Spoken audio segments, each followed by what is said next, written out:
What to play today? None of these. These are okay, but not today.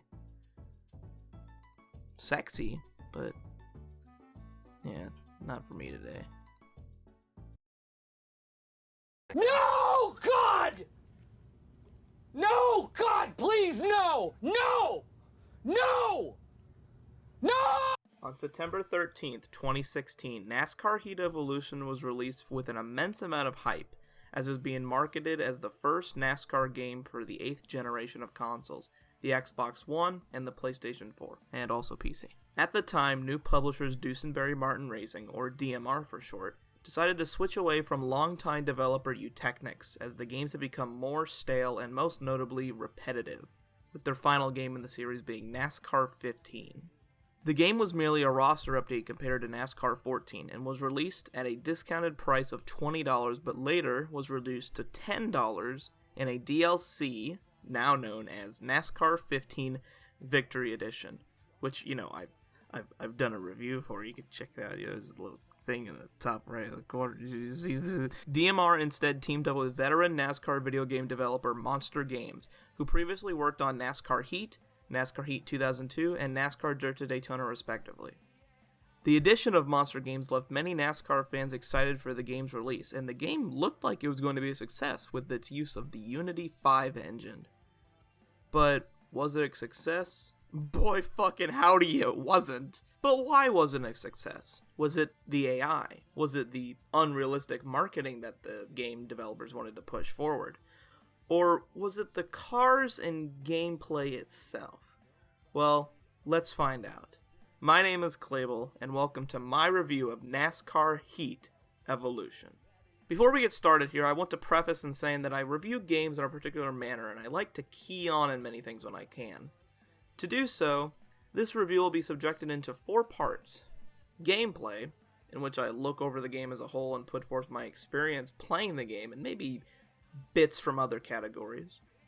The graphics, how does the game look? Does it age well? Does it look nice? Does it make me want to die? The audio, the actual sounds of the game, and the soundtrack, if the game has one. And the replayability, meaning can I play this game for a very long time, or is it only good for like a quick session here and there? To start off, let's talk about the key aspect of any NASCAR game, the cars. Go, go, go!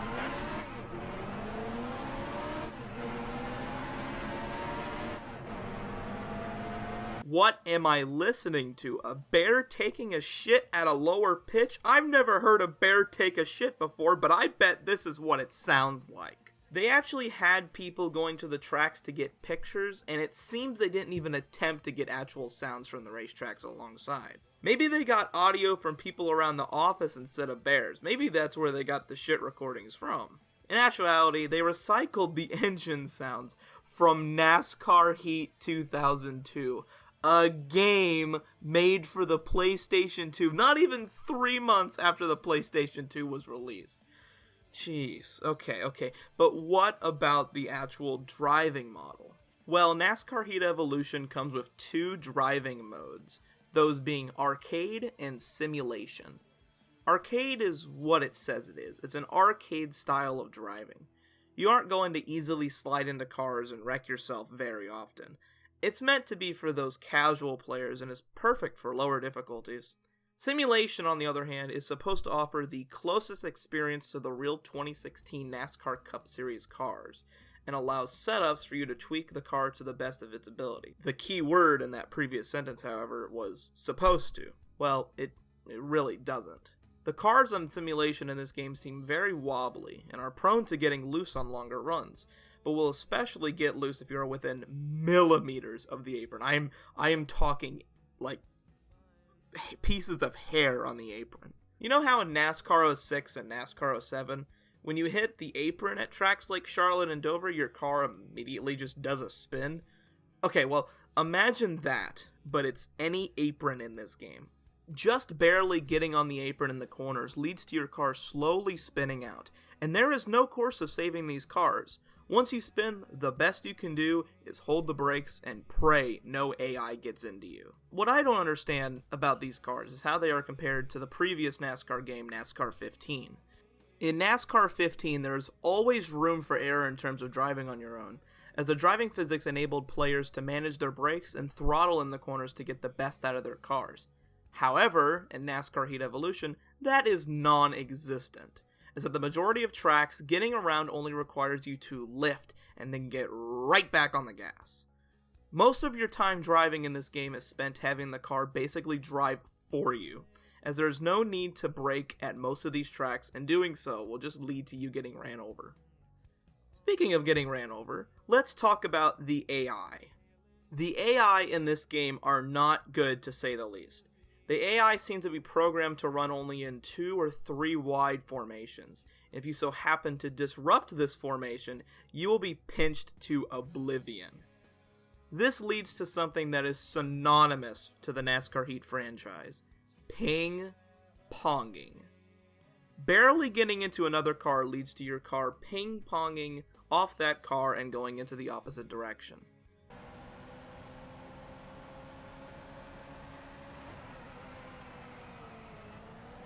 It doesn't make sense. The physics of it doesn't make sense. This issue would continue to be prominent in NASCAR Heat 2 and especially in NASCAR Heat 3, where the issue would reach its peak for the players. Fortunately, this issue of ping-ponging was mostly fixed in NASCAR Heat 4. Running into the back of AI will usually lead to them washing up the track and either dying into the wall or running the corner better than you ever could. These cars are practically bricks, and you could realistically ride them, consensually, hopefully, and be faster than just running the car normally. Lastly, I want to mention how tire fall-off is affected in this game, and oh boy, it doesn't exist. I decided to take a car around Atlanta Motor Speedway, which is a track synonymous for its tire fall-off, and discovered that in 11 laps of testing, I had only fell off 3/10 in my entire run on the track, and ran my second fastest lap of the run on lap 11. Fantastic. Key part of any driving simulation is what the tire model is, and that's what makes the car go around the track. And we had a tire model that we felt was realistic but forgiving for somebody. So if you started losing the cars, losing control, you can kind of get it back in control and keep racing. Okay, so far we've established that NASCAR Heat Evolution has bad to subpar driving, but what exactly does the game include that is good? What? I'm being told I forgot something. What? I don't know what I missed.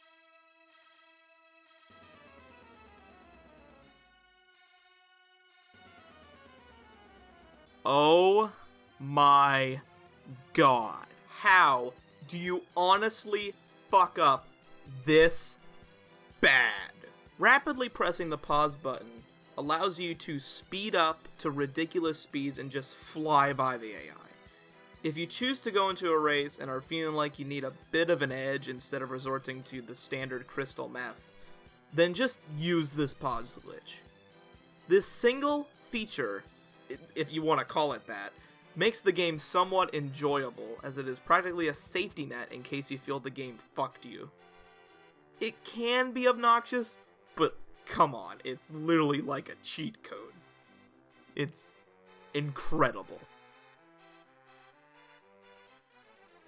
Now, what game modes does NASCAR Heat Evolution have to offer? Well, first off, we have the standard Race Now mode, which allows you to choose out of a variety of cars and schemes, any track you want, and whatever settings you want. Along with this is the Challenge mode, which is literally just Thunder challenges from NASCAR Thunder 2004, except that not all of them are available immediately.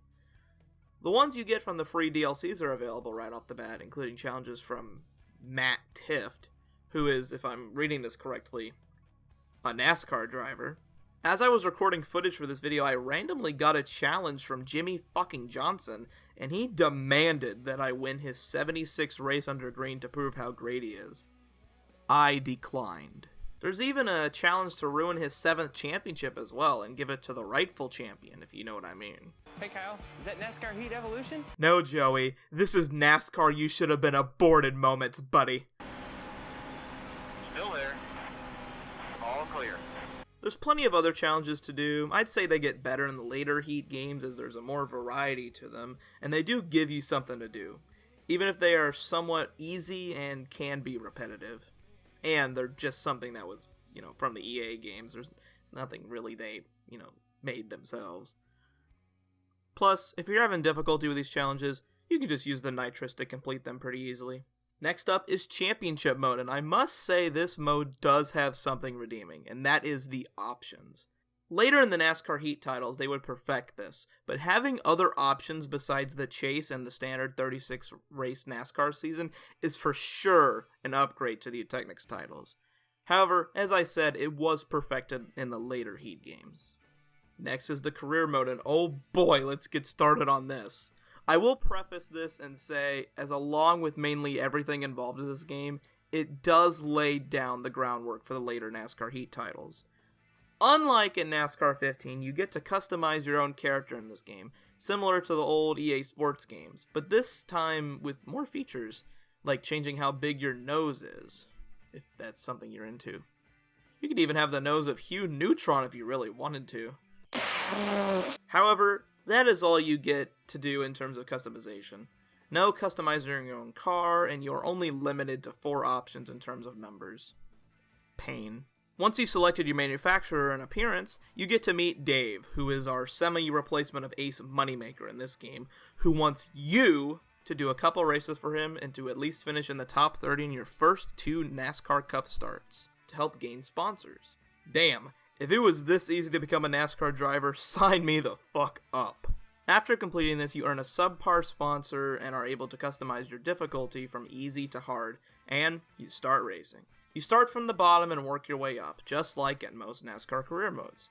However, you are binded by the team you are on and are practically an owner driver, except you don't have the ability to sign a different sponsor or change the scheme itself. It's like you're strapped to a chair and are forced to drive the shitty cars and the shitty schemes you are given. I mean, it's ironic because that's how I feel playing this game. Strapped down. Now that's what I call immersion. Stop it, please, I beg you! There is an option in the game to select a secondary sponsor and earn additional money through that sponsor by completing a certain task. Tasks can range from leading a lap to finishing in the top 35. You can change it each race as well, which is for sure a plus compared to a game like NASCAR Thunder 2004, as in that game you were stuck with the objectives given and couldn't really get out of the contract. However, it is a risk versus reward kind of mindset and could be the decider between one race with an upgrade and another without an upgrade. Speaking of upgrades, that's exactly how you earn them, through money, obviously. The more money you get, the more upgrades you get. The more upgrades you get, the faster you get, and etc, etc, etc. It's just like every fucking game. You also start the career mode earning not as much money as you will later in the career mode, as at the beginning you're earning about maybe 10,000 per race, when that race would be usually giving out 300,000. However, by the start of your second season, you should be earning about the standard rate you should be earning per race. Probably about $1 million for the Daytona 500, and it goes down from there. Trust me, it will take you a bit to get all max upgrades. And what if Racing's playthrough of NASCAR Heat Evolution, I'm sorry you had to play it, when he reached the end of his series, he had completed 2 seasons, dominating in both, might I add, on hard difficulty, and had a couple upgrades still left to go. So, don't be shocked if you don't get all the upgrades by the end of the career mode. It probably won't happen. The career mode, in summary, is not anything special and is more redundant than anything. By Season 2, you'll be way faster than the AI on hard difficulty, as I implied earlier, that your only reason to play is just to get to the achievements. You'll always have nitrous, though. I'm going to give NASCAR Heat Evolution 4.20 out of 10 for gameplay, to complement the amount of marijuana smoked during the production of this game. NASCAR Heat Evolution looks okay. That's really about it. The lighting can sometimes look off and the shadows can seem inconsistent. The cars themselves look fine. They don't look as good as NASCAR 15, but this was the first year of this developer. It's just okay. I will say, when the trailer came out for this game, The graphics were the main reason I never even bought this game when it came out. I do find this comment from Joey Logano, however, pretty funny. Graphics on this new game is unreal, and it looks just like the racetrack. As you can see, due to my nearly 2,000 hours, I stuck to NASCAR 15, and boy howdy was that a good decision due to the multiplayer growing bigger than ever currently. Oh. What? Clable messaged me and said, I know you wipe when you shit, you sick fuck. What the fuck is going on? I'm going to give NASCAR Heat Evolution 5 out of 10 for graphics. The engines sound like bears taking a shit. Okay, that comment is probably a bit harsh towards bears, but seriously, it doesn't sound good. I already mentioned in gameplay, but I think it needs to be rehashed here. I am genuinely shocked that they didn't have the time to record any engine audio and just decided to reuse audio from a game made in 2001. I mean, the Generation 4 and Generation 6 cars were both used in the same century, so I guess they were close on that front. I mean, the spotters sound poorly as well, usually being hard to understand, quiet, let alone annoying. When playing this game, you get to choose between 3 free spotters, those being Bobby Labonte, Matt DiBenedetto, and Matt Tifft. One is a NASCAR champion, one is a NASCAR race winner, and the other is, check my notes, a NASCAR driver. There were other spotters available for DLC, including Brett Griffin, Joey Gase, Curtis Aldridge, Ben Kennedy, Jimmy Kitchens, and unfortunately, Rick Allen. If I had to guess, the Rick Allen spotter probably sounded something like this. Running 4 feet, 3 feet, 1 foot away from another driver. The game does include some instrumental tracks as well, to fill the void of awkwardness while playing this game. There's nothing really to write home about. It's a solid mix of country and rock. It's good. I'm going to give NASCAR Heat Evolution a 5 out of 10 for sound. The only thing I think that is replayable in this game is the challenges. If you want to race these tracks, just get NASCAR 15. It'll be more worth it, and it's the same price. If you want a better career mode, just get NASCAR Heat 4 or 5, or any other Heat game for that matter. As I mentioned previously, they all build off this game and execute better in many ways, mainly NASCAR Heat 3 and onwards. If you want to 100% this game, then there's your reason to replay it. Unlike NASCAR 15, I really can't praise the multiplayer because the multiplayer has been down for a very long time. I do have a clip from I'm Just the Goat, who has a great collection of clips on his channel that you should check out, to summarize the multiplayer for this game.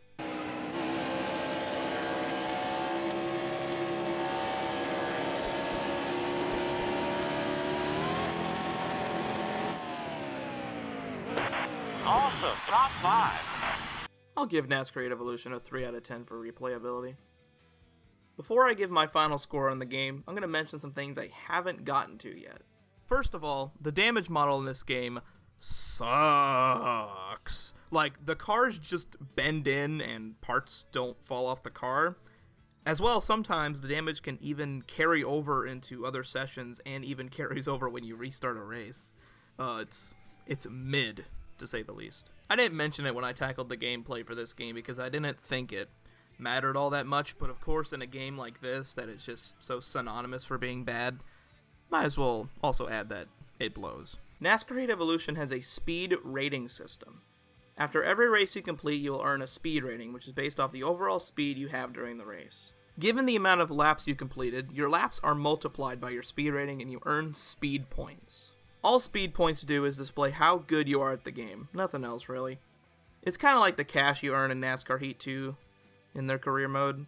Your level on the top of the in-game menus is decided by your speed rating at all the tracks. If you're a level 2 at all the tracks, then you're level 2, and so forth. The max you can get is level elite, which is having an elite level at all the tracks. There is a way to really cheese the speed rating system, but it's only a YouTube search away. For some reason at the beginning of the game you have to earn 7,500 speed points or be level 2 at all the beginning tracks to even unlock all the tracks in the game.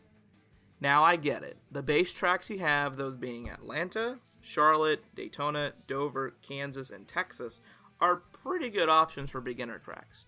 But I think they could have made the tracks available at first, so then people who only like the road courses can jump on the road courses. Kinda goes along with the fact you really have to put time into this game to progress. There is a 27 DLC for the game, which includes the 2017 cars, but that's about it. The season mode and career is the same as the base version. There is no addition of stages or playoff points and all that, so depending on the person, that can be seen as a positive or a negative. There are also many drivers included in the game besides the 2016 NASCAR Cup Series roster, in both the 2016 version and the 2017 version of the game. Those included in the 2016 cars are Harrison Burton, Colin Cabry, Spencer Davis, Alan Day, Tyler Dipple, Todd Gilliland, Noah Gregson, Daniel Hemrick, Ben Kennedy, Gary Klutt, Julia Landauer, Ty Majeski, and Tyler Reddick.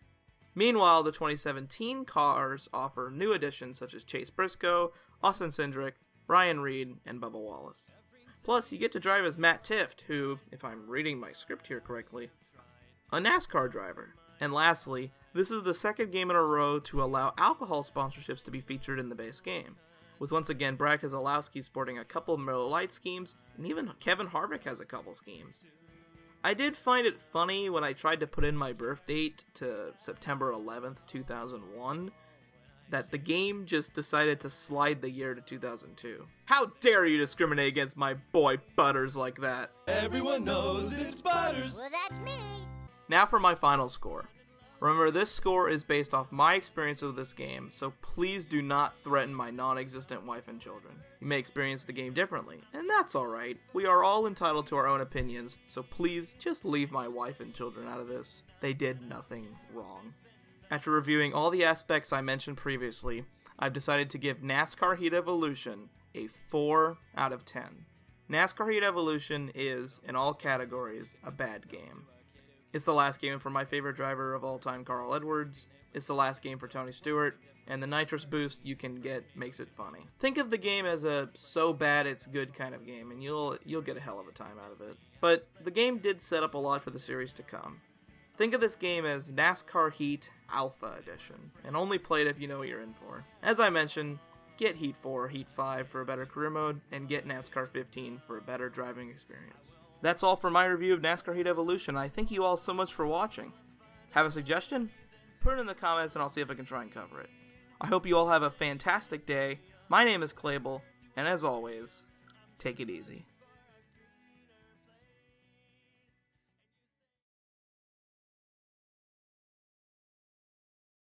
It's just been a great time, and I think everybody who plays this is going to enjoy and appreciate the fact that their racing experience is going to be solid from start to finish. I was acting.